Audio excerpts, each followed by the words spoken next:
Also, from your experience, noticing a lot of resistance to applying generative AI into business workflows. Are you seeing those kind of fears and anxieties around this technology?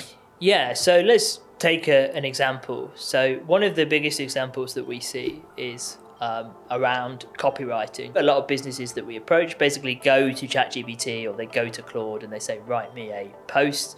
Maybe they do a little bit of prompt engineering and they expect high quality copy, and then it doesn't. It just gives them mediocre copy with rocket emojis and with overuse of the word delve.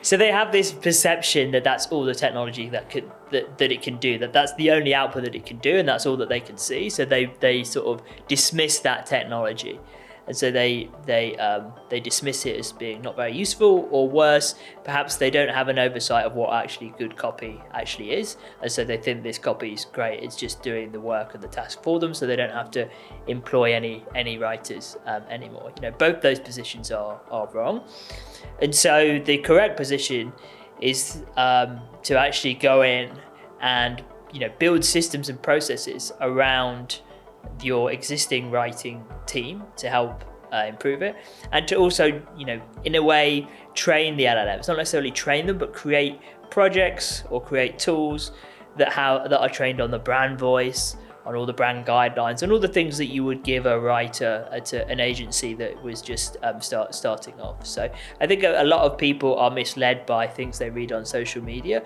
that this is a quick fix and that you can simply ask ChatGPT to write you a piece of copy and it's going to write it for you. So that's an example of a frustration.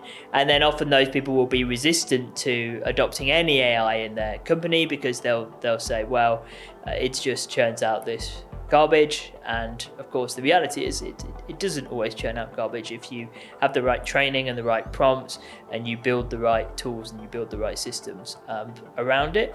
And it's also not the case that it's just going to replace all your writers as well. So that's a really good example of how this hype train that you talked about and this sort of resistance. And I think the answer is always education in those cases.